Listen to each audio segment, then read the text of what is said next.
Issand, ava mu huuled, et mu suu kuulutaks sinu kiidetavust. Jumal, tõtta mind päästma, Issand, rutta mulle appi. Au olgu Isale ja Pojale ja Pühale Vaimule, nõnda kui alguses oli, nüüdki on ja jääb, igavesest ajast igavesti. Aamen.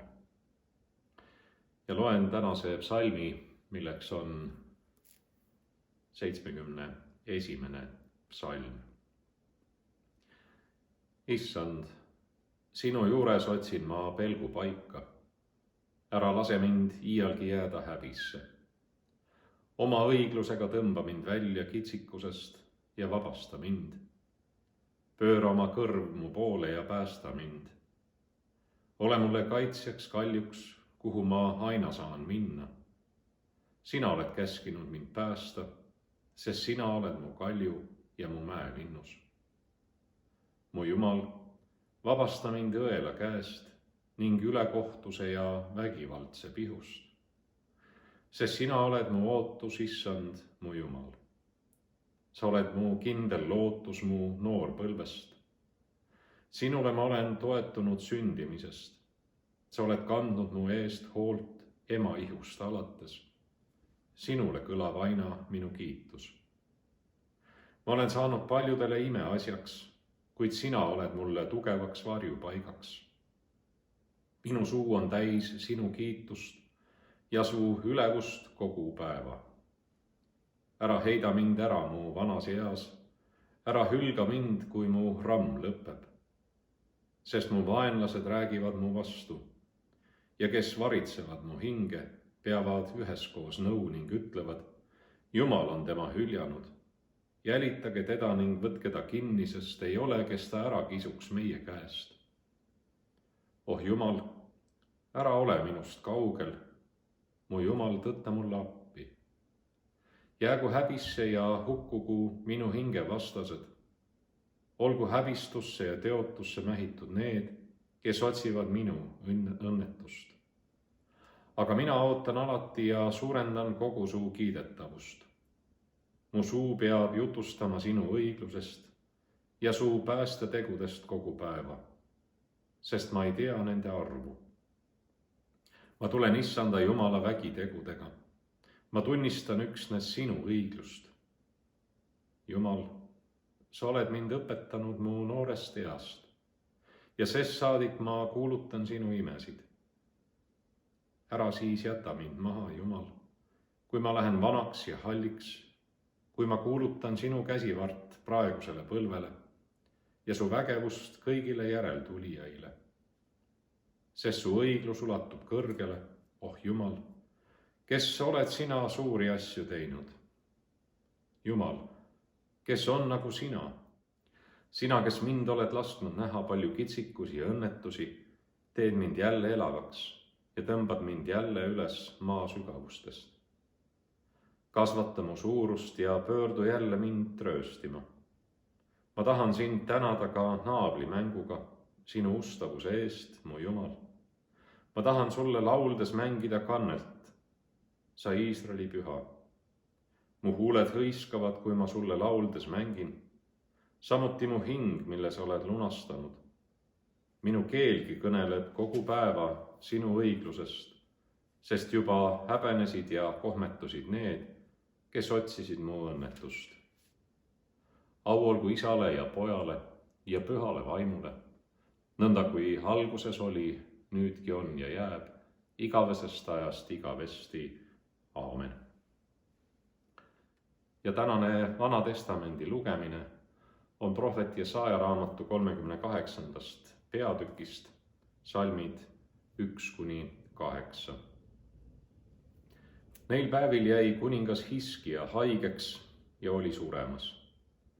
Ja prohvet Jesaja, Aamotsi poeg, tuli ta juurde ning ütles temale, nõnda ütleb Issand, sea oma elumaja asjad korda, sest sa sured ega saa terveks. Siis Hiskia pööras oma näo seina poole ja palus Issandat ning ütles, oh Issand, meenuta ometi, kuidas ma sinu ees olen elanud ustavuses ja siira südamega, ja olen teinud, mis sinu silmis hea on. Ja Hiskija nuttis kibedasti. Aga Jesaajale tuli Issanda sõna, kes ütles, mine ja ütle Hiskijale, nõnda ütleb Issand, su isa Taaveti Jumal.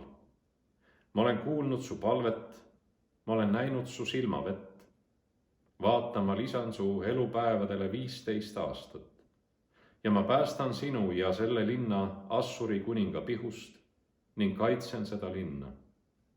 Ja see olgu sulle märgiks Issandalt, et Issand teeb, nagu ta on öelnud. Vaata, ma lasen varjul, mis Ahase päikese kellal on laskunud koos päikesega 10 pügalat tagasi minna. Ja päike läkski päikese kellal tagasi need 10 pügalat, mis ta oli laskunud.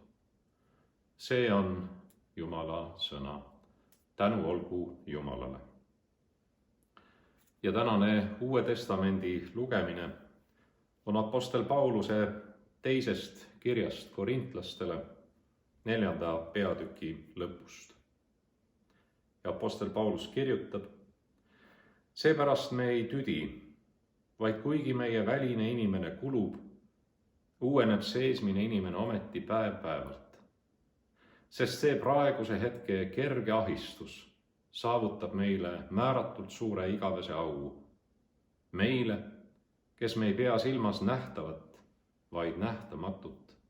Sest nähtav on mööduv, nähtamatu, aga igavene.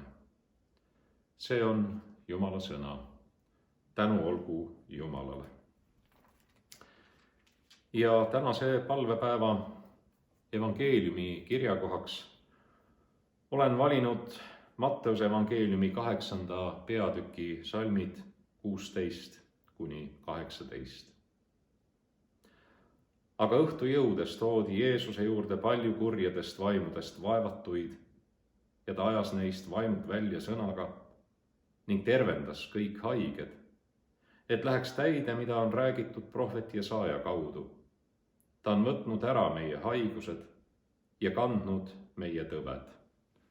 See on püha evangeelium. Kiitus olgu sulle, Kristus. Ja tänase palvepäeva mõtisklus lähtub natukene ka sellest, et täna on 25. märts, mis on nii Paastu Maarja päev kui ka meie rahva jaoks märtsi küüditamise aastapäev.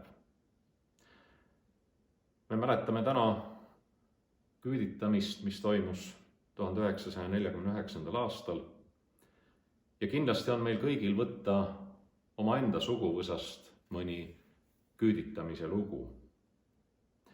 Need lood kõik, mis räägivad inimeste külmale maale saatmisest, on peale sunnitud valikute ja paratamatute kurja saatuse ja ülekohtuga alistumise lood, mille keskmes on olnud alati hirm. Hirm oma lähedaste pärast, hirm oma enese pärast, hirm oma maa ja rahva saatuse pärast. Hirm on sõna, mida me kuuleme sageli ka koroonaviiruse leviku kontekstis. Hirm halvab mõistuse, halvab kaine meele, halvab meie emotsioonid. Kuid ka kõige hirmsamatel hetkedel on midagi, mis võib anda inimesele julguse edasi minna. Ka praeguse viiruseohu tingimustes võib inimesi aeg-ajalt vallata teadmatusest tingitud hirm. Me ju ei tea, kui kaua see eriolukord kestab. Me ei tea, kas liikumispiiranguid tuleb juurde. Me ei tea, millal võime taas naasta tööle või saada kokku sõprade, tuttavate ja oma pereliikmetegagi. Palju on seda teadmatust meie ümber. Seda saadab ka pelg selle ees, millega lähinädalatel või lähikuudel peame silm silma vastu seisma. Olge julged, see olen mina, ärge kartke, ütleb Jeesus meestele, kes hirmust tardunutena tormisel järvel tema poole vaatasid.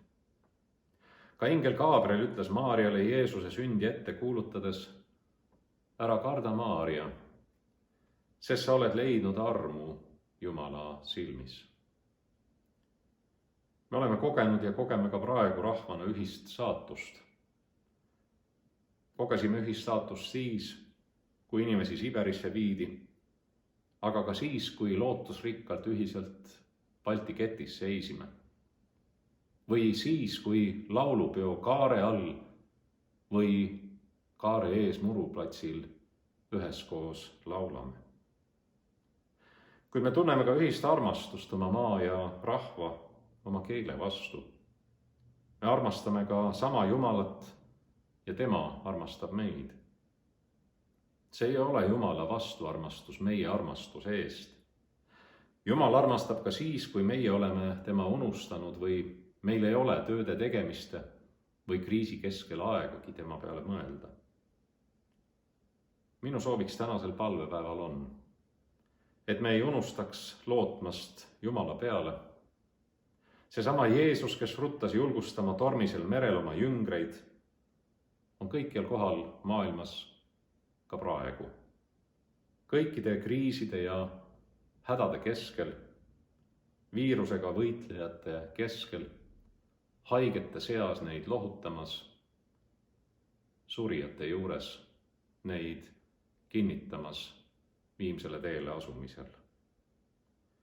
Jeesus on meie kõigiga ka meie kodudes praegu.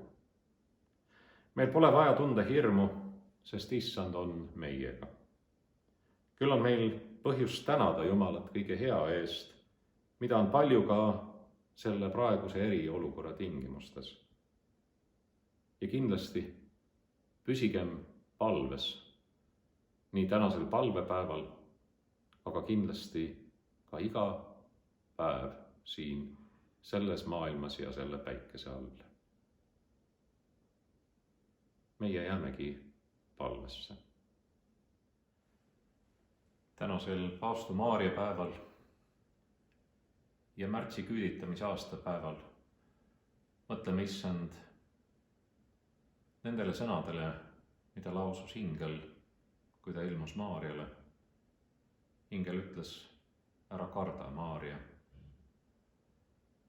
Ka meie peaksime oma südamest leidma üles selle rahusopi, kuhu Jumal meile oma rahu saadab.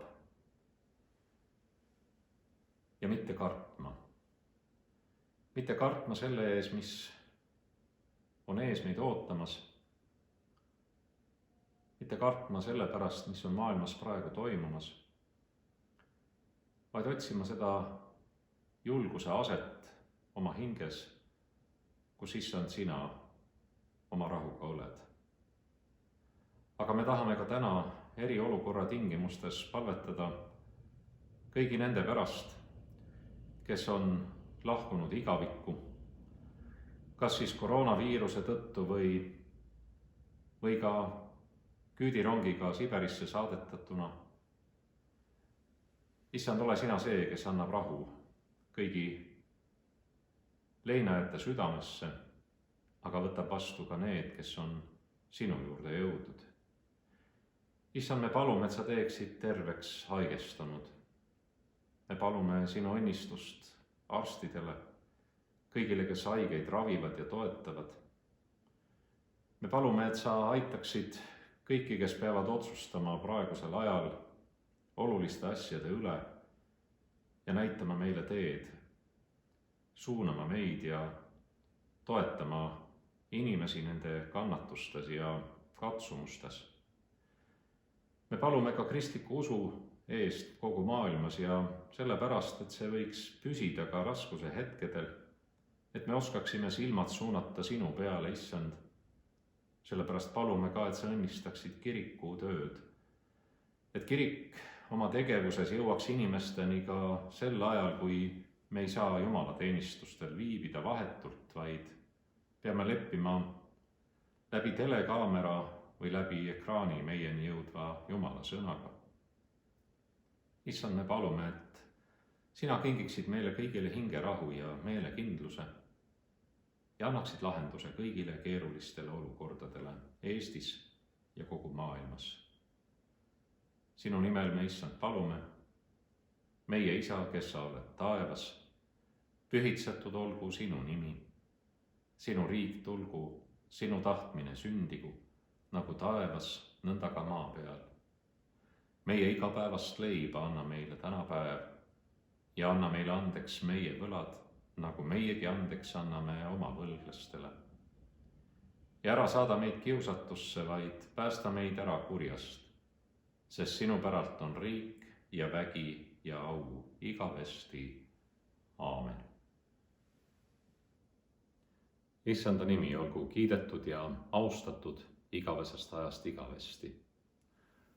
Õnnistagu sind kõige väeline Jumal, Isa, Poeg ja Püha Vaim.